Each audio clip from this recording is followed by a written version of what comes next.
আসসালামু আলাইকুম বন্ধুরা। আজকে একটা গুরুত্বপূর্ণ বিষয় নিয়ে আপনাদের সাথে আলোচনা করব। সেটা হচ্ছে বর্তমানকালে খুব একটা ট্রেন্ডিং টপিকস চলতেছে, সেটা হচ্ছে ৭২ এর সংবিধান চায় না, ৭২ এর সংবিধান চায় না, এমনভাবে খুব চিৎকার চলতেছে অনলাইনে। অর্থাৎ মিডিয়াতে অনেক নতুন নেতা আসতেছে, তারা এখন সবাই বলতেছে ৭২ এর সংবিধান চায় না।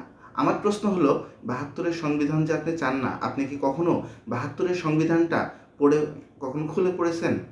এই ৭২ সংবিধান যখন প্রণয়ন করা হয়, তারপর থেকে এখন পর্যন্ত মোট ১৭ বার এই সংবিধান সংশোধন হয়েছে। আপনারা কি একটু জানেন যে এই ১৭ বারে মোট কতবার, মানে কতটা অনুচ্ছেদ কাটাছাড়া করা হয়েছে? এবং এই ১৭ বার যে সংশোধন করা হয়েছে, এই ১৭ বার সংশোধন কারা কারা সংশোধন করছে? এগুলো যদি আপনারা জানতেন, তাহলে হয়তোবা আজকে আপনারা চিল্লাচাল্লি করতেন না যে ৭২ এর সংবিধান আমরা চাই না। আমি ছোট্ট করে একটা কিছু কথা বলি আপনাদেরকে। ধরেন, প্রথম সংশোধনী, দ্বিতীয় সংশোধনী, তৃতীয় সংশোধনী, চতুর্থ সংশোধনী। এই ৪টা সংশোধনী শেখ মুজিবুর রহমানের শাসনামলে হয়েছে। প্রথম সংশোধনী ১৫ জুলাই ১৯৭৩ সাল, দ্বিতীয় সংশোধনী ২২ সেপ্টেম্বর ১৯৭৩ সাল, তৃতীয় সংশোধনী ২৩ নভেম্বর ১৯৭৪ এবং চতুর্থ সংশোধনী ২৫ জানুয়ারি ১৯৭৫।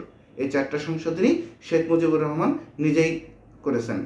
এরপরে যদি আপনি পঞ্চম সংশোধনী আসেন, ৬ এপ্রিল ১৯৭৯ সালে হয় এবং ষষ্ঠ সংশোধনী ৮ জুলাই ১৯৮১ সালে এই সংশোধনী হয়, যখন ক্ষমতায় ছিলেন প্রেসিডেন্ট জিয়াউর রহমান। যদি আপনি সপ্তম সংশোধনী ধরেন, ১১ নভেম্বর ১৯৮৬ সালে হয়। অষ্টম সংশোধনী ৭ জুন ১৯৮৮, নবম সংশোধনী ১০ জুলাই ১৯৮৯ এবং দশম সংশোধনী ১২ জুন ১৯৯০। এই ৪টা সংশোধনী হুসাইন মোহাম্মদ এরশাদের শাসনামলে হয়। আর একাদশ সংশোধনী ৬ আগস্ট ১৯৯১ সালে, এটা ছিল তত্ত্বাবধায়ক সরকার প্রধান শাহাবুদ্দিন আহমেদের সময় হয়েছে। দ্বাদশ সংশোধনী ৬ আগস্ট ১৯৯১, ত্রয়োদশ সংশোধনী যদি ভুল না হয় ২৭ মার্চ ১৯৯৬ এবং চতুর্দশ সংশোধনী ১৬ মে ২০০৪, যখন বাংলাদেশের ক্ষমতায় ছিলেন বেগম খালেদা জিয়া। এবং পঞ্চদশ সংশোধনী ৩০ জুন ২০১১, ষোড়শ সংশোধনী ১৭ সেপ্টেম্বর ২০১৪ এবং সপ্তদশ সংশোধনী ৮ জুলাই ২০১৮ সালে হয়, যখন ক্ষমতায় ছিলেন শেখ হাসিনা। এই যে ১ থেকে ১৭টা সংশোধন হয়েছে, অসংখ্য অনুচ্ছেদ এখানে কাটাছাড়া হয়েছে, তারপরেও আপনারা বলেন ৭২ এর সংবিধান চায় না।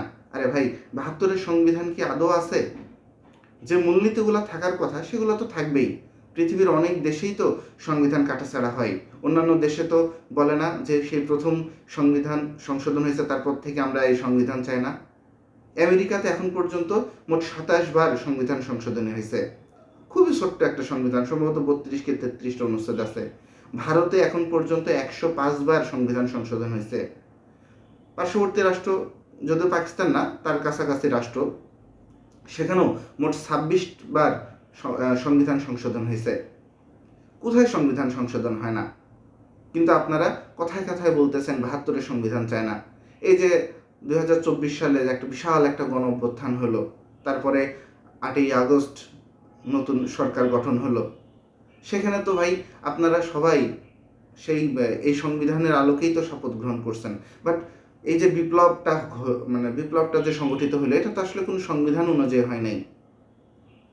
আপনারা কি চাচ্ছেন আসলে সুনির্দিষ্টভাবে জাতির কাছে উপস্থাপন করা উচিত। না জেনে, না পড়াশোনা করে আসলে লাফানো উচিত না। সংবিধানের জায়গাতেই আছে।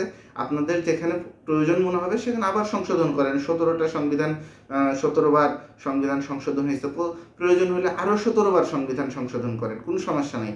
বাট ৭২ এর সংবিধান চায় না, ৭২ এর সংবিধান চায় না। আপনারা যদি ৭২ এর সংবিধান না চান, তাহলে তো দেশকেই অনেকটা অস্বীকার করার মতো হয়ে যাচ্ছে। যাই হোক, সবার শুভবুদ্ধি হোক, সবার জন্য শুভকামনা রইল। আমার জন্য দোয়া করবেন। ভালো থাকবেন, সুস্থ থাকবেন। আসসালামু আলাইকুম।